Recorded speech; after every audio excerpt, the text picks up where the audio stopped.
Welcome to my channel Nikki Says.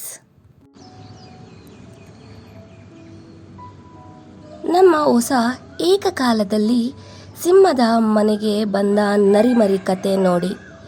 ಈ ಅಪ್ರತಿಮ ಕಥೆಯಲ್ಲಿ ದಟ್ಟ ಕಾಡಿನಲ್ಲಿ ಸಿಂಹ ದಂಪತಿಗಳು ತಮ್ಮ ಹೊಸ ಮರಿಯನ್ನು ಹೇಗೆ ಸಾಕುತ್ತಾರೆ ಎಂಬುದನ್ನು ನೋಡಿ. ಆದರೆ ತಮ್ಮ ಹುಟ್ಟಿನ ಸತ್ಯವನ್ನು ತಿಳಿಯುವಾಗ ಅವರ ಜೀವನದಲ್ಲಿ ಏನಾಗುತ್ತದೆ? ಕತೆ ಹಾಸ್ಯ, ಸ್ನೇಹ ಮತ್ತು ಸತ್ಯದ ಮೇಲೆ ಒತ್ತಿಸುತ್ತದೆ. ಈ ಕಥೆಯ ಮೂಲಕ ಪ್ರತಿಯೊಬ್ಬ ಮರಿ ತಮ್ಮ ಮೂಲವನ್ನು ಮರೆಯಬಾರದು ಎಂಬ ದೃಷ್ಟಿಕೋನವನ್ನು ಪಡೆಯುತ್ತದೆ. ನೋಡುವುದನ್ನು ಮಿಸ್ ಮಾಡಬೇಡಿ. ನೀವು ಈ ಕತೆ ಮೆಚ್ಚಿದರೆ ದಯವಿಟ್ಟು ಈ ವಿಡಿಯೋನ ಲೈಕ್ ಮಾಡಿ ಮತ್ತು ನಿಮ್ಮ ಸ್ನೇಹಿತರೊಂದಿಗೆ ಹಂಚಿಕೊಳ್ಳಿ. ಆಫ್ರಿಕಾದ ಒಂದು ದಟ್ಟ ಕಾಡಿನಲ್ಲಿ ಸೂರ್ಯ ಪ್ರಕಾಶಮಾನವಾಗಿ ಹೊಳೆಯುತ್ತಿತ್ತು. ಆ ದಟ್ಟ ಕಾಡಿನಲ್ಲಿ ಸಿಂಹ ದಂಪತಿ ವಾಸವಾಗಿದ್ದವು. ಒಂದು ದಿನ ಸಿಂಹಿಣಿಯು 2 ಮಕ್ಕಳಿಗೆ ಜನ್ಮ ಕೊಟ್ಟಿತು. ಈಗ ಸಿಂಹವು ಬೇಟೆಯಾಡಲು ಹೊರಕ್ಕೆ ಹೋಗುತ್ತಿತ್ತು. ಅದು ಬೇಟೆಯಾಡಿದ ಪ್ರಾಣಿಗಳನ್ನು ಮನೆಗೆ ತಂದು ಸಿಂಹಿಣಿಗೂ ಹಾಗೂ ಮರಿಗಳಿಗೂ ತಿನ್ನಲು ನೀಡುತ್ತಿತ್ತು. ಒಂದು ದಿನ ಸಿಂಹಕ್ಕೆ ಎಷ್ಟೇ ಅಲೆದಾಡಿದರೂ ಯಾವ ಪ್ರಾಣಿಯೂ ಸಿಗಲಿಲ್ಲ. ಕೊಂದು ತಿನ್ನಲು ಏನು ಸಿಗದೆ ಹತಾಶೆಗೊಂಡಿತ್ತು. ಸಿಂಹವು ಮನೆಗೆ ಹಿಂತಿರುಗಲು ತೀರ್ಮಾನಿಸಿತು. ಮನೆಗೆ ಹಿಂತಿರುಗುವಾಗ ದಾರಿಯಲ್ಲಿ ಅದು ಒಂದು ಎಳೆಯ ನರಿಯನ್ನು ಕಂಡಿತು. ಸಿಂಹಕ್ಕೆ ಆ ಎಳೆಯ ನರಿಯ ಮೇಲೆ ಕರುಣೆ ಬಂದಿತು. ಅದನ್ನು ಕೊಲ್ಲಲಿಲ್ಲ. ಪ್ರತಿಯಾಗಿ ಸಿಂಹವು ಆ ಮರಿಯನ್ನು ಸುರಕ್ಷಿತವಾಗಿ ತನ್ನ ಮನೆಗೆ ಕರೆದುಕೊಂಡು ಬಂದು ತನ್ನ ಹೆಂಡತಿಗೆ ಒಪ್ಪಿಸಿತು. ಪ್ರಿಯನೇ, ಏನಿದು? ಇದೇನು ನನ್ನ ಊಟಕ್ಕೆ ಇದನ್ನು ತಂದಿರುವೆಯಾ? ಇದು ಎಳೆಯ ನರಿ. ಇದನ್ನು ನಾನು ಮನೆಗೆ ಹಿಂತಿರುಗುವಾಗ ದಾರಿಯಲ್ಲಿ ಕಂಡೆ. ನಾನು ಇದನ್ನು ಕೊಲ್ಲಲಿಲ್ಲ, ಏಕೆಂದರೆ ಇದು ಕೇವಲ ಮರಿ.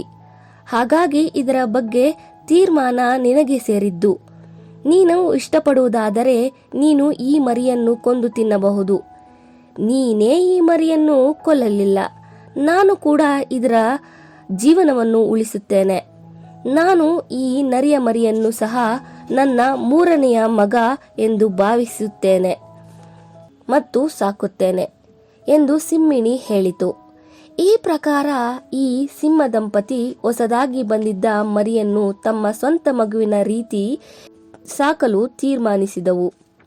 ಸಿಂಹಿಣಿ ಸ್ವತಃ ತನ್ನ ಹಾಲನ್ನು ಕೂಡ ಗುಳ್ಳೆ ನರಿಗೆ ಕೊಟ್ಟು ಸಾಕಲಾರಂಭಿಸಿತು.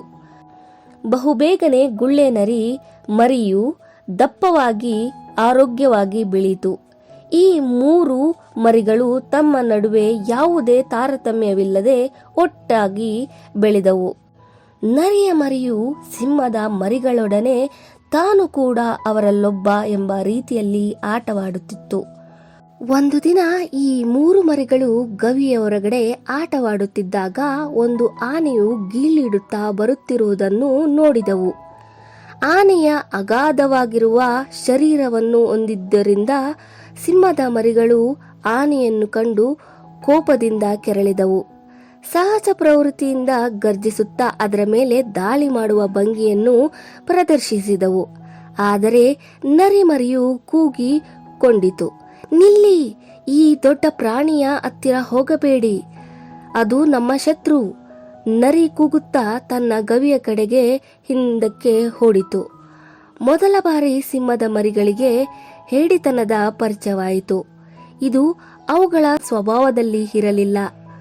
ಅವು ಕಿರಿ ವಯಸ್ಸಿನ ಮರಿಗಳಾಗಿದ್ದರಿಂದ ಮತ್ತು ಅನಾನುಭವಿಗಳಾಗಿದ್ದರಿಂದ ಅವು ರಣರಂಗದಿಂದ ಓಡಿ ಹೋದ ನರಿ ಮರಿಯನ್ನು ಕಂಡು ಆತ್ಮವಿಶ್ವಾಸವನ್ನು ಕಳೆದುಕೊಂಡಿದ್ದವು. ಸಿಂಹದ ಮರಿಗಳು ನಿರಾಶೆಯಿಂದ ಮಂಕು ಬಡಿದಂತೆ ಮುಖ ಮಾಡಿಕೊಂಡು ಮನೆಗೆ ಹಿಂತಿರುಗಿದವು. ತಾವು ತಮ್ಮ ತಾಯಿಯ ಬಳಿಗೆ ಹೋಗಿ ತಮ್ಮ ಸಹೋದರನ ಹೇಡಿತನದ ಕಥೆಯನ್ನು ಹೇಳಿದವು. ತನ್ನ ಸಹೋದರರು ತನ್ನ ಬಗ್ಗೆ ತಾಯಿಯ ಬಳಿ ದೂರು ಕೊಡುತ್ತಿದ್ದದ್ದನ್ನು ಕಂಡು ನರಿ ಮರಿಗೆ ಸಿಟ್ಟು ಬಂತು. ಅದು ತನ್ನ ಸಹೋದರರನ್ನು ನಿಂದಿಸುತ್ತಾ ತಳ್ಳಲು ಹೋಯಿತು. ಸಿಂಹಿಣಿ ಗಾಢ ಚಿಂತೆಯಲ್ಲಿ ಮುಳುಗಿತು. ನರಿಯ ಮರಿಯನ್ನು ತನ್ನ ಸ್ವಂತ ಮಗನ ಹಾಗೆ ಸಾಕಿದೆ, ತನ್ನ ಎದೆಯಾಲನ್ನು ಸಹ ಕುಡಿಸಿದೆ.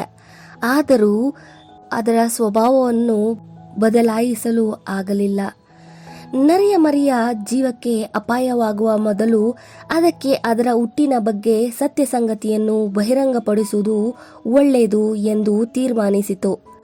ತನ್ನ ಮರಿಗಳು ಬೆಳೆಯುವ ಕಾಲದಲ್ಲಿ ಅವುಗಳು ಸಹಜ ಪ್ರವೃತ್ತಿ ಮತ್ತು ಸ್ವಭಾವಗಳನ್ನು ಗುಣವಾಗಿ ಬೆಳೆಯಬೇಕಾಗಿರುವುದರಿಂದ ಈ ಪುಕ್ಕಲುತನ ಗುಳ್ಳೆ ನರಿ ಮರಿಯ ಸಹವಾಸ ತನ್ನ ಮರಿಗಳ ಮುಂದಿನ ಬೆಳವಣಿಗೆಗೆ ತಡೆಯೊಡ್ಡಬಹುದು ಎಂದು ಕೂಡ ಆಕೆ ಭಾವಿಸಿದಳು. ಆದ್ದರಿಂದ ಸಿಂಹಿಣಿ ತನ್ನ ಗಂಡನೊಡನೆ ಚರ್ಚಿಸಿ ನಡೆದಿದ್ದನ್ನು ತಿಳಿಸಿ ನರಿಮರಿಯನ್ನು ಕರೆದು ಕಳವಳ ಪಡುತ್ತಾ ನರಿಮರಿಗೆ ಹೇಳಿತು. ಮಗನೇ, ಕೇಳು, ನೀನು ನರಿಯ ಮಗನಾಗಿರುವೆ. ನೀನು ತಬ್ಬಲಿಯಾಗಿದ್ದರಿಂದ ನಾನು ನಿನ್ನ ಮೇಲೆ ಕರುಣೆಯನ್ನು ತೋರಿಸಿ ನನ್ನ ಸ್ವಂತ ಮಗನಂತೆ ಸಾಕಿದೆ. ನಿಸ್ಸಂಶಯವಾಗಿಯೂ ನೀನು ಚುರುಕಾಗಿದ್ದು ಜಾಣನಾಗಿರುವೆ. ಆದರೆ ನೀನು ಹುಟ್ಟಿರುವ ಕುಟುಂಬದಲ್ಲಿ ಯಾರೂ ಯಾವುದೇ ಆನೆಯನ್ನು ಎಂದೂ ಕೊಂದಿಲ್ಲ. ನನ್ನ ಮಕ್ಕಳಿಗೆ ನಿನ್ನ ಬಗ್ಗೆ ಸತ್ಯ ಗೊತ್ತಾಗಿ ಕೊಲ್ಲುವ ಮುಂಚಿತವಾಗಿ ನೀನು ನಿನ್ನ ಕುಲದವರ ಹತ್ತಿರ ಹೋಗುವುದು ಒಳ್ಳೆಯದು.